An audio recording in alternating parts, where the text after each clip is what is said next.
아마 그 4차 십자군 이후에 그 지중해의 어떤 패권이라는 표현은 좀 강하고요. 지중해 바다 수송을 둘러싼 쟁탈전이 있었습니다. 그건 아마 이탈리아의 두 대표적인 라이벌이었던 베네치아와 어딘가요?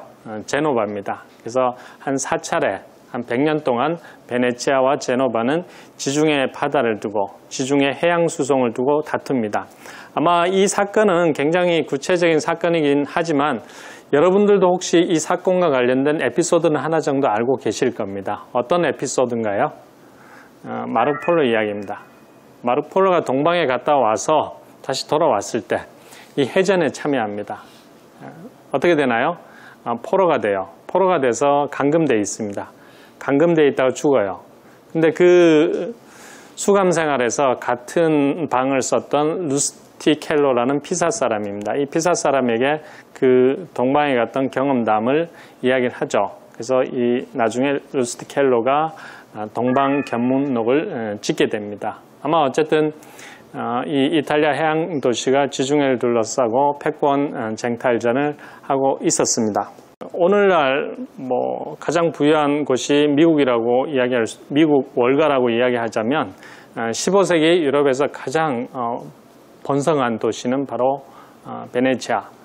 그곳 중에서도 산마르코 광장과 리알토였습니다.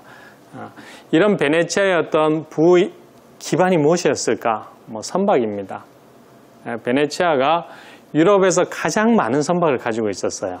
유럽 제일 규모의 해군력 또는 해상 수송 능력을 가지고 있었습니다. 자, 먼저 여러 가지 점을 이야기했지만 이 지중해 해상 수송 배 이런 부분에서 중요한 변화가 있었습니다. 발전이 있었죠. 그걸 우리가 영어로 Nautical Revolution 또는 번역을 하자면 해상혁명, 항해혁명이라고 부릅니다. 아마 이 변화, 발전이 있었기 때문에 유럽의 선박들이, 즉 바스코 다가마 그리고 콜럼부스의 선박들이 15세기 말에 인도양과 대서양을 항해할 수 있었죠. 지중해 지역은 선박의 발전을 통해 유럽 문화를 더욱 발전시켰다. 좋은 선박을 갖고 있던 베네치아, 제노바 등의 도시국가들이 앞장서 지중해 교역에 나섰다. 나침반의 발명도 항해술의 혁명적 변화를 가져왔는데 계절에 상관없이 1년 내내 항해를 할 수 있게 되면서 바닷길 개척을 통한 대탐험의 시대를 열었다. 선박과 나침반으로 인해 지중해의 교류는 더욱 활발해졌고 대항해 시대의 기반이 됐다. 전체적으로 지중해 역사는 배의 형태로 보면 두 가지 형태의 배입니다. 영어를 써서 죄송한데 롱십이라고 부르는 일종의 긴 배, 조금은 원형으로 생겨서 라운드십이라고 부릅니다. 이 두 선박은 하나는 주로 여러분들 갤리선이라는 표현을 들어보셨을 겁니다. 롱십에 해당하는 갤리선이고 우리가 주로 범선들은 라운드십이라고 부릅니다. 이 갤리선은 주로 전투함이었고요. 라운드십은 상선이었습니다. 근데 1300년경 지중해에는 이런 선박 제조, 항해술, 지도 제작에 큰 변화가 생겼습니다. 그 중에 하나가 아주 좋은 선박, 좋은 선박이라기보다 개량된 선박이 만들어집니다. 이 선박은 당시 말로는 코카라고 부릅니다. 즉 대서양 선박의 장점과 지중해 선박의 장점을 결합해서 코카라는 선박을 만듭니다. 쉽게 말해서 좀 더 튼튼해지고 더 많은 상품을 실어 나를 수 있습니다. 이 선박이 나중에 한 200년 동안 개량이 됩니다. 무엇으로 개량이 되냐 하면 대항해 시대의 범선으로 발전합니다. 그걸 우리가 캐렉이라고 부릅니다. 그래서 캐렉이라는 선박이 없었다면 유럽인들이 16세기 인도양과 대서양을 또는 태평양을 항해할 수 없었을 것이다. 좀 전에 말씀드린 그 해상혁명의 내용 중에 하나가 이 범선도 중요하지만 갤리선의 변화도 나름 중요했습니다. 이 선박은 베네치아가 갤리선을, 원래 갤리선은 전함이었는데 상선용으로 개조를 합니다. 그래서 일단 배의 크기를 키웁니다. 그리고 원래 갤리선은 노를 저어서 이렇게 움직이는데 이 르네상스 시기에 베네치아가 개량한 갤리선은 사실은 노가 있습니다. 노가 있지만 주 동력원이 바람입니다. 그리고 이 갤리선은 보통의 전함으로서 갤리선은 50에서 100톤밖에 안 됐지만 이 그레이트 갤리, 우리가 당시 갤리를 베네치아가 개량했던 갤리를 그레이트 갤리라 부릅니다. 대형 갤리. 굉장히 컸어요. 콜럼부스하고 다가마가 타고 갔던 선박은 지중해 선박 기준으로 보면 굉장히 작은 선박입니다. 너무너무 작아요. 150에서 200톤밖에 안 됩니다. 근데 동시대에 제노바는 1000톤에 가까운 선박 상선을 활용했어요. 그리고 베네치아 갤리선은 한 250톤에 300톤 정도의, 다시 말하면 베네치아하고 제노바가 가지고 있던 선박이 훨씬 더 큽니다. 근데 대항해 시대는 누가 개척했나요? 지중해 무역에서 주도권에서 약간 소외되어 있던 포르투갈하고 에스파냐가 개척을 하게 됩니다. 그런 연유로 조금 작은 선박들이 대항해 초기에 투입됩니다. 하지만 나중에 16세기 인도양을 왔다 갔다 했던 포르투갈, 에스파냐 선박들은 1000톤 이상입니다. 그래서 그 당시 말로는 몬스터라고 불렀습니다. 그래서 어쨌든 이러한 어떤 선박의 변화들이 중요했다는 겁니다. 이 선박은 개인적으로 굉장히 감회가 깊은 선박입니다. 1480년과 83년에 이 선박은 유럽의 순례자들을 실어서 예루살렘으로 실어 나르는 실제 선박이었습니다. 그래서 순례 여행기가 잘 남아 있습니다. 그 순례 여행기를 보면 이 베네치아 갤리선을 타고 순례 여행을 갔다 왔던 사람들이 지중해 바다가 어떠했는지, 또는 지중해 바다를 통한 교역 활동이 어떠했는지를 잘 보여주고 있습니다. 또 하나 중요한 어떤 해상혁명 내용 중에 하나는 나침판입니다. 너무나 중요하죠. 제가 강의 초반에 지중해 겨울바다는 항해가 금지되어 있습니다. 아마 11월부터 그 다음에 한 2월 정도까지는 항해가 법적으로 금지되어 있어요. 죽고 싶으면 무슨 일을 못하겠습니까? 그래서 겨울에 무모하게 겨울바다를 항해한 사람이 있었는데 그런 경우는 예외적이었습니다. 그런데 이 지중해에 나침판이 도입되면서 겨울 항해가 가능해집니다. 그래서 14, 15세기에 지중해는 겨울 항해가 가능했다. 그래서 바다가 열립니다. 아주 중요한 변화죠. 이 변화는 대항해 시대하고 관련해서 이야기하자면 더욱더 중요한 변화입니다. 나침판이 없는 상황에서 만약에 인도양을 대서양, 태평양 상상하시면 답이 나오실 겁니다. 목숨을 걸어야 됩니다. 그래서 아마 이 나침판의 도입, 이러한 것들이 지중해 역사, 특히 서유럽에게는 굉장히 중요한 어떤 변화를 주었고, 이러한 기반 덕분에 유럽이 지중해에서 주도권, 특히 교역에서의 주도권을 잡을 수 있었습니다. 예로부터 사람의 후각과 미각을 자극한다고 해 천국의 향기라 불렸던 향신료. 식물의 열매, 씨앗, 뿌리 등을 이용해 음식의 맛과 향을 북돋우고 색깔을 내 식욕을 증진시키는 역할을 한다. 유럽의 음식 문화를 뒤바꿔 놓은 향신료. 향신료는 하나의 무역 상품을 넘어 동서남북의 여러 문화를 이어주었고 세계사에서 새로운 시대를 연 원동력이 됐다. 1498년 다가마 일행이 갖은 고난 끝에 인도 캘리컷에 도착을 합니다. 캘리컷에 도착했는데 거기에 누가 있었나요? 이슬람 상인이 있었습니다. 유럽은 잘 모르고 있었지만 인도양은 이슬람 상인들 입장에서는 레드 오션이죠. 벌써 자신들의 어떤 상업 기반을 확고하게 다진 일종의 개척이 된 시장입니다. 반면에 유럽, 새로운 인도양에 들어온 바스코 다가마 일행은 새로운 개척자들이죠. 도대체 당신들이 여기 왜 왔느냐라고 질문을 합니다. 그랬을 때 다가마 일행의 답변은 아주 유명한 답변이죠. 기독교인과 향신료를 찾아서 왔다. 기독교인에 관한 이야기는 또 다른 스토리이기 때문에 자세히 하기엔 좀 시간이 부족한 것 같습니다.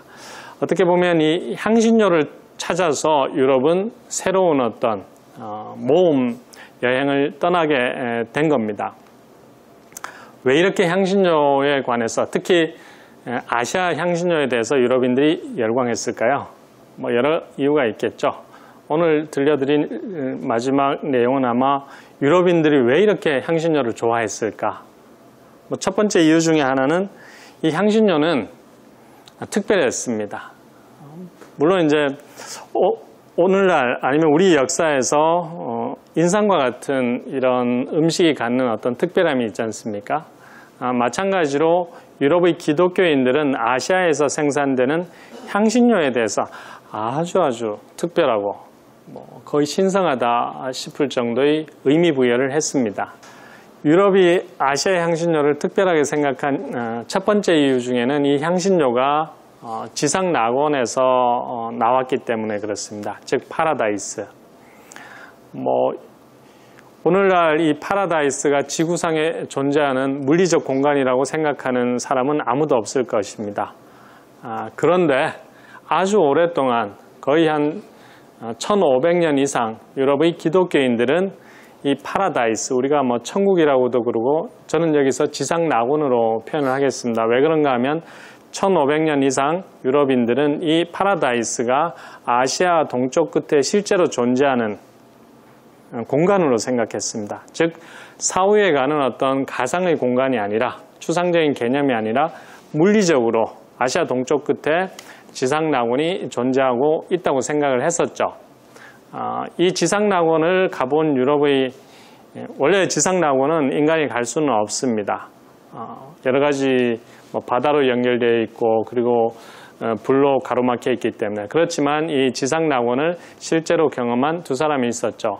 아마 르네상스 시기의 대표적인 이탈리아 신이었던 단테와 단테를 안내했던 로마의 시성 베르길리우스죠. 이 두 사람은 파라다이스를 경험을 했습니다.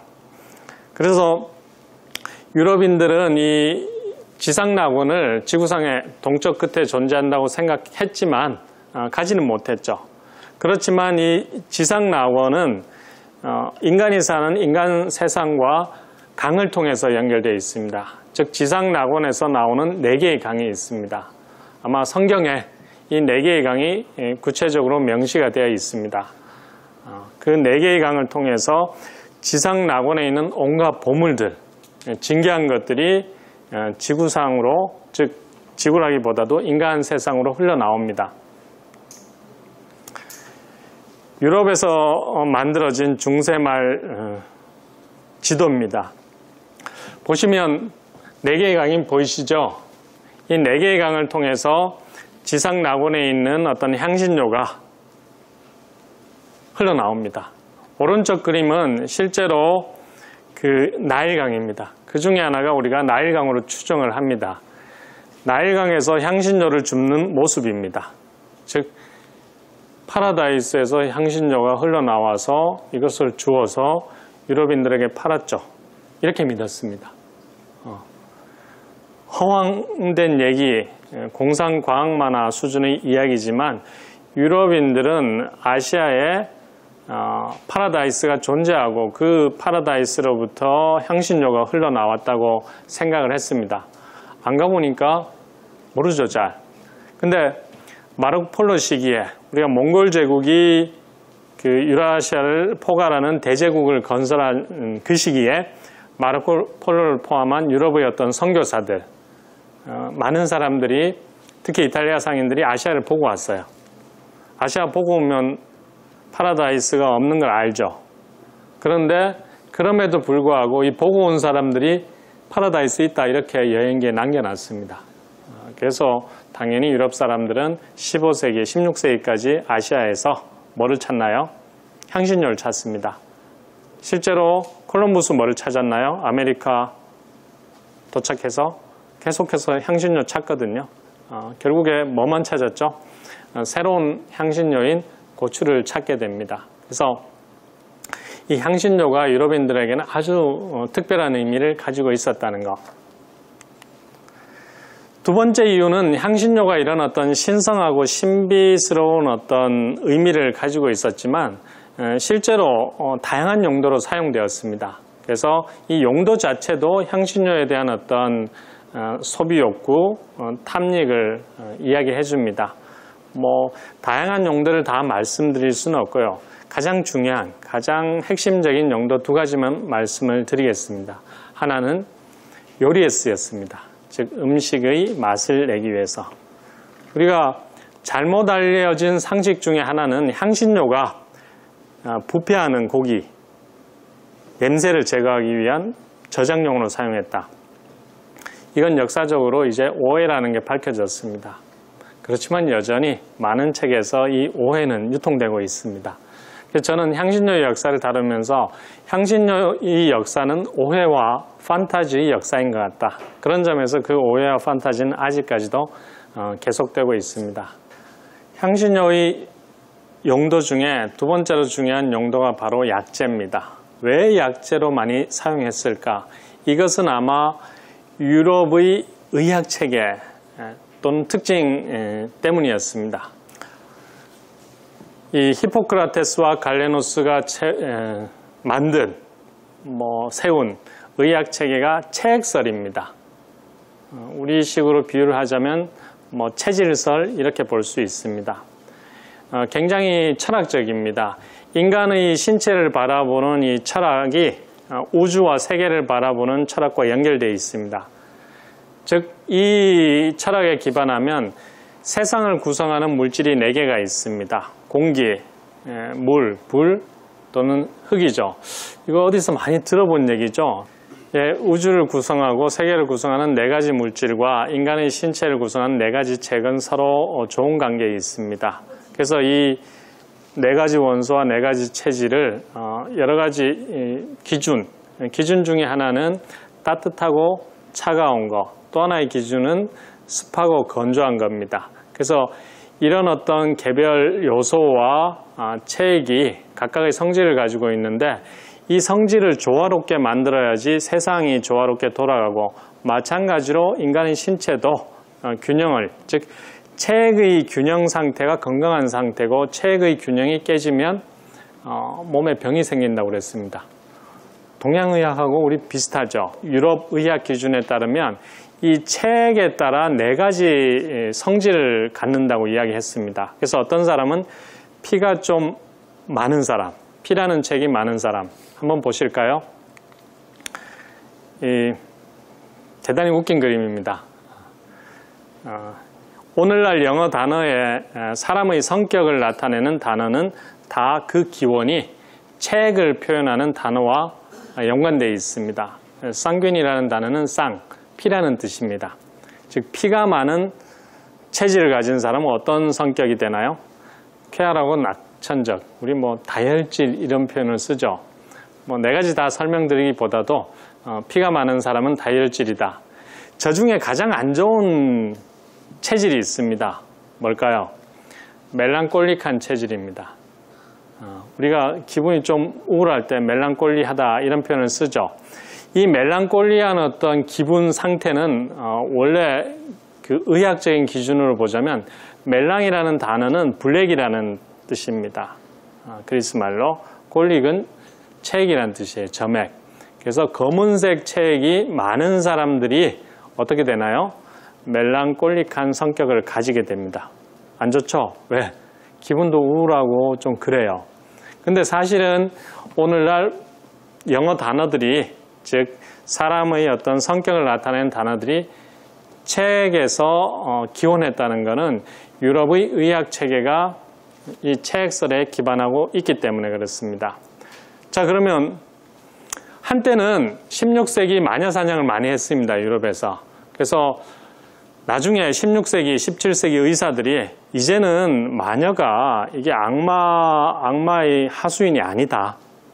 이거는 일종의 심리 상태, 건강 상태가 안 좋아져 생긴 일종의 병이다. 이렇게 진단했습니다. 이 병을, 즉 많이 갖게 되는 체질이 바로 멜랑콜릭한 체질이라고 이야기했습니다. 16세기, 17세기 의사들이. 그러면 체액의 불균형에서 생기는 어떤 몸의 병, 어떻게 치료하면 될까요? 간단합니다. 체액의 균형을 맞춰주면 돼요. 그래서 사실은 유럽의 약은 오랫동안 음식이었습니다. 왜? 불균형한 체액을 맞추기 위해서 어떻게 하면 돼요? 음식을 먹어서 중화를 시키면 됩니다. 예를 들면 유럽 사람들이 자주 먹는 고기, 어떤 성질의 음식인가요? 찹니다, 일단. 그리고 습해요. 그러면 어떤 음식을 넣어주면 체액의 균형이 맞죠? 뭐 간단하게 따뜻하고 건조한. 근데 가장 여기에 이상적인 음식 중에 하나가 뭔가요? 아시아산 스파이스입니다. 그 중에서도 후추. 그래서 유럽 의학서에 보시면 중세 유럽 의학서에는 후추 항목에 일종의 본초 항목이죠. 후추의 항목에 뭐라고 적혀 있느냐면 이 따뜻한 정도가 표현되어 있습니다. 1, 2, 3, 4 이렇게 4등급으로 나눠져 있습니다. 그리고 또 뭐가 표현되어 있나요? 습하고 건조한 형태가 표현되어 있습니다. 향신료 중에 후추는 가장 건조하고 가장 따뜻한 성질의 음식입니다. 그런 점에서는 차고 습한 음식을 많이 먹는 유럽인들에게는 아주 좋은 음식이자 약재였던 거죠. 즉 다시 말해서 음식의 소비 문화는 음식 자체가 가진 어떤 고유한 맛도 있지만 이런 유럽의 의학체계 또는 사회적 가치 이런 것들과 연관되어 있다는 겁니다. 즉 11세기 무렵 지중해 교육을 하던 서유럽은 전체적으로 후진 지역이었는데 이슬람 세계와 비잔티움 세계에 비해서 5세기 동안 지중해를 통한 교류를 통해서 이슬람으로부터 비잔티움으로부터 많은 문화, 과학, 지식, 상품 이런 것들을 받아들였습니다. 그리고 나서 더 발전시켰죠. 그래서 이 덕분에 결국에 유럽은 15세기에 새로운 대륙을 찾아 나설 수 있었고 결국에 근대 세계에 나름 주도적인 역할을 할 수 있었던 것 같습니다. 예, 고맙습니다.